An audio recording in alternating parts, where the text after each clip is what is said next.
जंगल में सन्नाटा था। ठंडी हवा सन सन चल रही थी। आसमान से हल्की हल्की सफेद बर्फ रुई की तरह गिर रही थी। ऐसे ठंडे मौसम में गोरी कव्वी के दरवाजे पर दस्तक होती है। कालू, इस समय कौन आया होगा? जाकर देख लो, मुझे तो बहुत ठंड लग रही है। कालू, तुम देखो। नहीं जाऊंगा, तुम जाओ। कौन है भाई? इस समय आ गया मुझे तंग करने। लेकिन बाहर से कोई जवाब नहीं आता। दस्तक फिर से होती है। मैं देखती हूँ, एक तो पक्षी रात के समय भी आराम नहीं करने देते, कहाँ कहाँ से आ जाते हैं। ऐसे बुड़बुड़ाती हुई गोरी कव्वी दरवाज़ा खोलती है तो सामने गोरी कव्वी की माँ खड़ी थी। कब से दरवाज़ा ढोल की तरह बजा रही हूँ, लेकिन तुम दरवाज़ा खोल ही नहीं रही हो। माँ, आप इतनी रात को?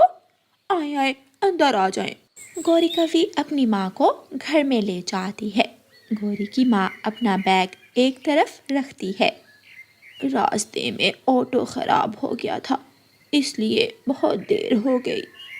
कालू, आंखें फाड़ फाड़ कर देख रहे हो? मेरी माँ जी आई हैं, माँ जी के लिए कुछ खाने पीने का बंदोबस्त करो। घर में क्या है? जाओ, माँ जी के लिए बाहर से कुछ ले आओ, घर में तो सूखा दाना भी नहीं है। कालू, क्या इस वक्त रोटी दाल मिल सकती है? माँ जी, इस जंगल में कबूतर चाचा का एक ही ढाबा है, देखता हूँ जाकर। जल्दी आना। कालू कौवा घर से निकलता है। ठंडी के मौसम में मिलने चले आओ, दिल ये उदास है, मिलने चले आओ, ला ला ला ला ला। कबूतर अपने ढाबे पर बैठा हुआ था, गरम चादर ओढ़े बैठा टीवी देख रहा था। कालू कौवा वहां आता है। अभी तक बैठे हुए हो? गए नहीं अभी? बस जाने ही वाला था। तुम इस वक्त क्या लेने आए हो? यार क्या बताऊं, मेरी सास का जब दिल करता है मुंह उठाकर आ जाती है, ना दिन देखती है ना रात। खाना लेने आया हूँ उसके लिए, लेकिन मेरे पास तो इस वक्त सारा खाना खत्म हो गया है। चाय मिलेगी, सिर्फ चाय। अब क्या करूं, गोरी तो मेरा सर फाड़ देगी। गोरी से जाकर कहना कि ढाबा बंद था, वो घर में ही खाना बना ले। देखता हूँ। कालू कौवा वापस उड़ता है और घर जाता है। गोरी, कालू कब आएगा? मुझे तो बहुत ज्यादा भूख लगी हुई है। कालू कौवा भी घर में आ जाता है। गोरी, कबूतर चाचा का ढाबा तो बंद था, अब क्या करूं? घर में ही खाना बना लो।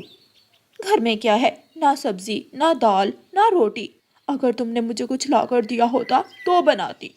अच्छा अच्छा, अब ज्यादा बोलने की जरूरत नहीं है, मैं चिड़िया के घर जाता हूँ और कुछ मांग कर लाता हूँ। कालू कौवा दोबारा घर से निकलता है और रानू चिड़िया के दरवाजे पर जाकर दस्तक देता है। मम्मा, बाहर कोई है? इस वक्त कौन होगा, मैं देखती हूँ। मम्मा चिड़िया कंबल से निकलती है और दरवाज़ा खोलती है। कालू भैया, आप इस वक्त क्या काम है? रानो, गोरी की माँ आ गई है इस वक्त, और घर में कुछ भी खाने को नहीं है। क्या आपके घर में कुछ खाने को है? कालू भैया, मैंने शाम को चावल बनाए थे, वो पड़े हैं। एक प्लेट दे दो चिड़िया, वरना गोरी मुझे सारी रात ठंड में जंगल के चक्कर लगवाएगी। रानो चिड़िया घर जाती है और डिब्बे में चावल डालकर कालू कौवे को दे देती है। कालू कौवा चावल लेकर वापस उड़ता है। रास्ते में कालू कौवे को चावलों की खुशबू आ रही थी।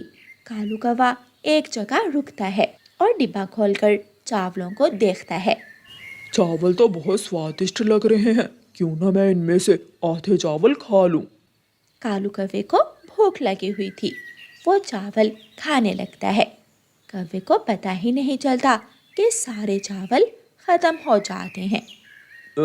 सासू माँ, तुम्हें चावल मिले ना मिले, मुझे तो मिल गए, पेट भर गया। कालू कौवा खाली हाथ ही घर वापस चला जाता है। चिड़िया सोई हुई थी, मैंने कई बार दरवाजे पर दस्तक दी, लेकिन चिड़िया उठी ही नहीं। तो मुंह उठाकर घर क्यों आ गए? किसी और के घर चले जाते, तोते से पूछ लेते मेरी माँ भूखी है। गोरी बेटी, छोड़, ये बताओ, घर में कोई दाना पड़ा है? माँ, 2 दाने चनों के पड़े हैं, वो भी पुराने। वही दे दो, मैं चने खाकर पानी पी लेती हूँ। गौरी कवि अपनी माँ को चनों के दाने दे देती है और गौरी कवि की माँ चने खा लेती है। मेरा बिस्तर कहाँ है? मैं कहाँ लेटूंगी? कौवों के घर तो बिस्तर कहाँ थे। उनके पास 2 फटी पुरानी चादरें थीं, एक कालू कौवे के पास और दूसरी गौरी कवि के पास। कालू, खाना तो तुम लाए नहीं, अब माँ जी के लिए कहीं से कंबल ही मांग लाओ। मेरे पंखों में दर्द हो रहा है ठंड की वजह से। जाओ, खुद चली जाओ। जब आएगी ना तेरी माँ तो फिर देखना तुम कैसे भागे फिरोगे, और मेरी माँ को देखकर तेरा गुस्सा ही नहीं जा रहा। अच्छा अच्छा, जा रहा हूँ। जब भी कोई बात होती है बीच में मेरी माँ को क्यों ले आती हो? कालू कौवा अपने घर से निकलता है। हवा और भी तेज थी और ठंड के कारण कालू कौवे की कुल्फी जम रही थी। कालू कौवा उड़ता हुआ तोते के घर जाता है और तोते के दरवाजे पर दस्तक देता है। कौन है भाई? तोते तोते, मैं हूँ। कौन? कालू? कालू हो तुम? हाँ, मैं कालू कौवा हूँ। यार, मुझे एक जरूरी काम है, जरा दरवाजा तो खोलना। तोता उठता है और दरवाजा खोलता है। यार तोते, मेरी इज्जत का मसला है, मेरा एक काम तो कर दो आज। हाँ, जल्दी बताओ क्या काम है? आज की रात मुझे अपना कंबल दे दो। वो क्या है ना, गौरी की माँ आ गई इस वक्त और घर में गर्म कंबल नहीं है। क्या करूं? गौरी तो मुझसे ही लड़ाई किए जा रही है। लेकिन मेरे पास तो एक ही गर्म कंबल है, अगर वो तुम्हें दे दिया तो मैं कहाँ जाऊंगा? बताओ बताओ। यार, आज की रात तुम घोंसले में छुपकर गुजार लो, या फिर मेरे पास पुरानी चादर है, मैं वो दे जाता हूँ तुम्हें। अच्छा अच्छा ठीक है, मैं अभी लाता हूँ। तोता घर में जाता है और अपना कंबल लाकर कौवे को दे देता है। कल सुबह वापस कर जाना, मेरे पास ये एक ही कंबल है। चिंता ना करो दोस्त, मैं कल सुबह सवेरे ही ये कंबल वापस कर जाऊंगा। कालू कौवा तोते से कंबल लेकर अपने घर चला जाता है। ले आया, मैं कंबल ले आया हूँ। गौरी कवि कालू से कंबल लेकर अपनी माँ को दे देती है और गौरी की माँ सो जाती है। कालू, कल सुबह माँ जी के नाश्ते का क्या करना है? सुबह तो हो लेने दो, वो भी देख लेंगे। मेरा ठंड से शरीर कांप रहा है। कौवे भी सो जाते हैं। दूसरी सुबह कौवे सोए हुए ही थे कि रानो चिड़िया उनके दरवाजे पर दस्तक देती है। गौरी कवि की आंख खुल जाती है और गौरी कवि दरवाज़ा खोलती है। चिड़िया, तुम इतनी सुबह सुबह? मैं अपना चावलों वाला डिब्बा लेने आई हूँ। चावल कैसे थे? क्या माँ जी को पसंद आए थे चावल?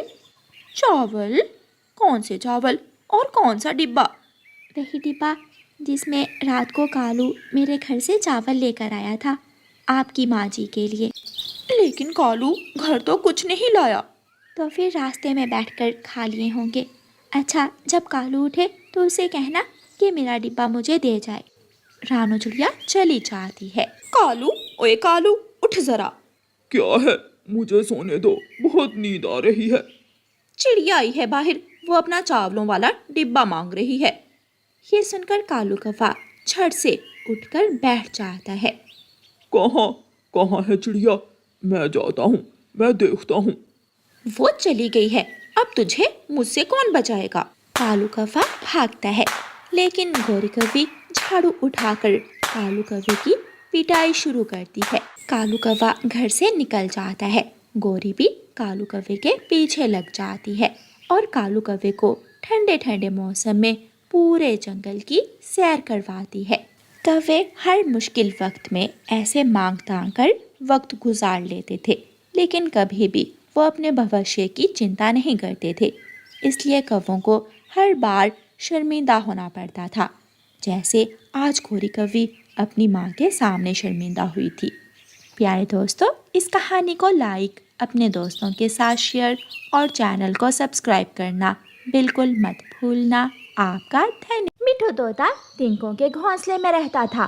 घोंसले का ना तो कोई दरवाजा होता है और ना ही कुंडी, इसलिए मिठू तोते का भोजन हमेशा चोरी हो जाता था।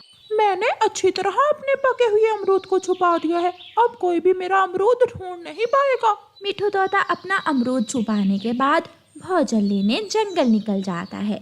गौरी कव्वी की नाक बहुत तेज थी। वो अपने घर से निकलती है, थोड़ी दूर जाकर बैठती है और अपना सर ऊपर करके सूंघने लगती है। खुशबू उस दिशा से आ रही है, मैं जरूर खुशबू के पीछे पीछे जाकर वो अमरूद ढूंढ लूंगी। गौरी कव्वी फिर से उड़ती है और सीधी खुशबू के पीछे पीछे मिठू तोते के घोंसले तक पहुंच जाती है।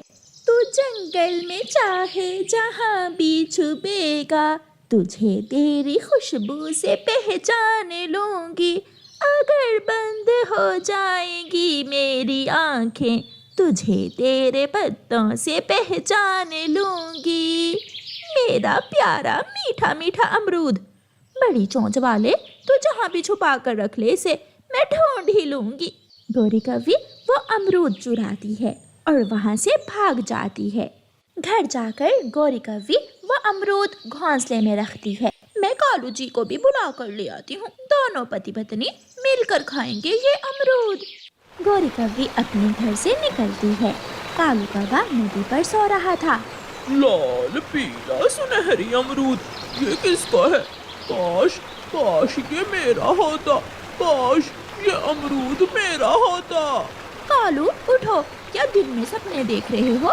घर चलो, लाल पीला मीठा अमरूद तुम्हारा इंतजार कर रहा है। कालू कौवा ये सुनकर उछलने लगता है।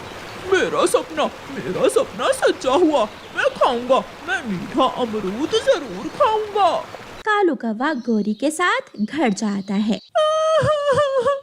मेरा अमरूद आज फिर चोरी हो गया। मरे वो चोर जो हर रोज मेरा अमरूद चोरी करता है। पेट में दर्द हो उसके जिसने भी मेरा अमरूद चोरी करके खाया है। तोता अपने घोंसले में बैठा हुआ ऐसे रो रहा था। भूखा तोता फिर से उड़ता है और जंगल में अपना भोजन ढूंढने जाता है। उड़ते उड़ते मिठू तोता किसान के खेत में पहुंच जाता है। वहाँ अमरूद के पेड़ पर 3 पके हुए अमरूद लगे हुए थे। मिठू तोता वहाँ बैठकर आधा अमरूद खा लेता है। उसका पेट भर जाता है और बाकी के 2 पूरे और 1 आधा अमरूद लेकर मिठू तोता वापस उड़ता है। घोंसले में जाकर मिठू वो अमरूद छुपा लेता है और घोंसले में लेटकर आसमान पर चमकते हुए सितारों को देखने लगता है। कालू जी, कल तुम चोरी करोगे। गौरी, तुम तो जानती हो तुम्हारी नाक बहुत तेज है, तुम भोजन की खुशबू सूंघ लेती हो, इसलिए तुम जल्दी भोजन चोरी कर लेती हो और मुझे ऐसा करने में बहुत मुश्किल होती है।